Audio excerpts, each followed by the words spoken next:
This lesson is intended to give background for studying and understanding the Gospel according to Luke. Luke also wrote the book of Acts and was a traveling companion of Paul on his second and third missionary trips. Acts chapter 16, verses 11 through 40. Luke rejoins Paul at Philippi on the return from the third missionary journey. He is called the beloved physician and Paul's fellow laborer. Luke is Gentile, and he was not an eyewitness to the things he wrote about Jesus Christ. However, Luke writes the most detailed gospel of the four canonical gospels. His gospel is at the same time the most poetic gospel. He wrote the gospel to improve on the accounts of Matthew and Mark. His audience was the Gentiles. He had the same thinking as the Apostle Paul. Paul thought, Jesus was rejected by the Jews, now I go to the Gentiles. This was Paul's thinking, and it was also Luke's thinking. Luke wrote the gospel in Greek, beautiful Greek, and its primary audience was for the Greek people. It is a gospel of song and praise. There are a number of songs, such as the Song of Mary, chapter 1, verses 46 through 55. The Song of Zechariah, chapter 1, verses 68 through 79. The Song of the Angels, chapter 2, verse 14. The Song of Simeon, chapter 2, verses 29 through 33. There were many songs and expression of praise through the entire gospel. It is a gospel indeed of song and praise. It is also a gospel of prayer. Jesus prays many times in this gospel. He prays at his baptism, chapter 3, verse 21. He prays after cleansing a leper, chapter 5, verse 16. He prays before calling the 12 apostles, chapter 6, verse 12. He prays at his transfiguration, chapter 9, verse 28. He prays before teaching the disciples to pray, chapter 11, verse 1. He prays for his murderers as he hung on the cross, chapter 23, verse 34. He prays with his last breath, chapter 23, verse 46. It is a book of Jesus praying. Luke gives us the command to pray, chapter 21, verse 36. And he also gives us two parables to remind us to pray. The parable of the midnight friend, chapter 11, verses 5 through 13, and the parable of the unjust judge, chapter 18, verses 1 through 8. These two parables teach us, show us, demonstrate to us the certain and blessed results of continuous prayer. So Luke is a gospel about prayer. It is also a gospel about womanhood. No other gospel gives as much attention to women as Luke. Indeed, most of the first 3 chapters are about women. God revealed to Luke the praise and prophecy of Elizabeth, chapter 1, verses 39 through 45. The Song of Mary, chapter 1, verses 46 through 55.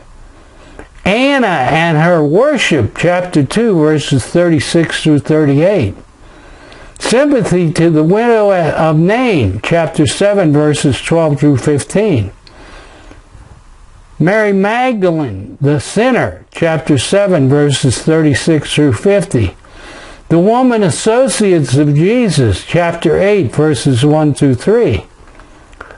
Tender words to the woman with the issue of blood, chapter 8, verses 48. Mary and Martha and their dispositions, chapter 10, verses 38 through 42. Sympathy and help for the daughter of Abraham, chapter 13, verse 16. The consolation of the daughter of Jerusalem, chapter 23, verse 28. All these references, all these scriptural verses show how large a place women played in Luke's gospel. It is also a gospel for the poor and the outcast. More than the other Gospels, Luke shows how Christ's word is to bless the poor and the neglected. Among the most striking passages of this character is the often repeated reference to the publican's need of salvation. Chapter 3, verse 12, chapter 5, verse 27, chapter 5, verse 29, and chapter 5, verse 30. Mary Magdalene, who was the sinner, chapter 7, verses 36 through 50. These are all the poor and the outcast. The woman with the issue of blood, chapter 8, verses 43 to 48. The harlot, chapter 15, verse 30. The prodigal son, chapter 13, verses 11 through 32. Lazarus the beggar, chapter 16, verses 13 through 31. The poor, the maimed, and the blind invited to supper, chapter 14, verses 7 through 24. The story of Zacchaeus, the tax collector, chapter 19, verses 1 through 9. And the declaration in the Gospel of Luke that the Savior's business is declared to seek and save the lost, the poor and the outcast. So it's a gospel that stresses care for the poor and the outcast. It is also a Gentile gospel. The book is everywhere filled with the worldwide purpose, a worldwide purpose which is not so fully expressed in the other gospels. Here we have the angel's announcement of great joy which shall be to all the people, chapter 2, verse 10. Also in the song about Jesus as the light for the revelation to the Gentiles, chapter 2, verse 32. The genealogy of Jesus traces him back to Abraham, chapter 2, verse 38. This connection with Abraham stresses all of humanity. And then there's the more complete account of the sending out of the 70 disciples, chapter 10, verses 1 through 24. The very number of whom signifies that the gospel was sent to all the nations. This suggests the broader purpose of Luke's gospel. The Good Samaritan, chapter 10, verses 25 to 37, is Christ's illustration of a true neighbor, and in some way also shows the nature of Christ's work, which was to be without nationality.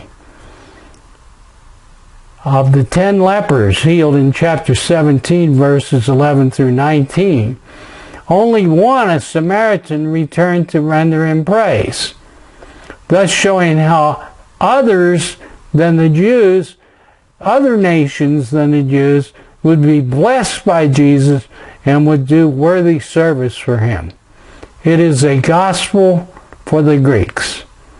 If Matthew wrote for the Jews and Mark wrote for the Romans, it is all but natural that someone would write to the Greeks. The Greek was the representative of reason and humanity.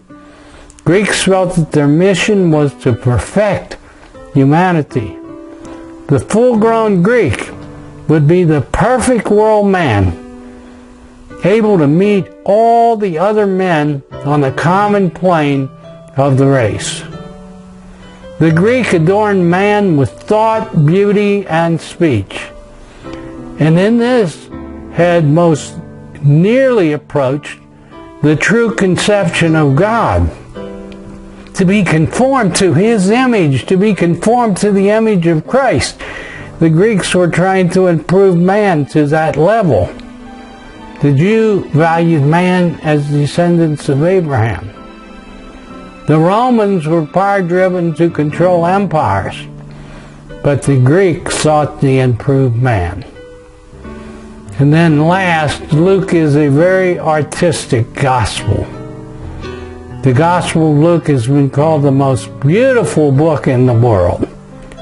It is known for its charm of style, skill, and the use of facts. These things place it worthy of much praise. The delicacy and accuracy, the picturesqueness and the precision with which Luke sets forth the different incidents is manifestly the work of a trained historian. His is the most beautiful Greek and shows the highest touch of culture of all the Gospels. In summary, the Gospel of Luke is a song and praise book. It's a prayer book, a book about womanhood, a book about concerns for the poor and outcast. It is for the Gentiles, particularly for the Greeks. And finally, it is the most artistic gospel. Keep these things in mind as you read and study this beautiful and wonderful Gospel of Luke.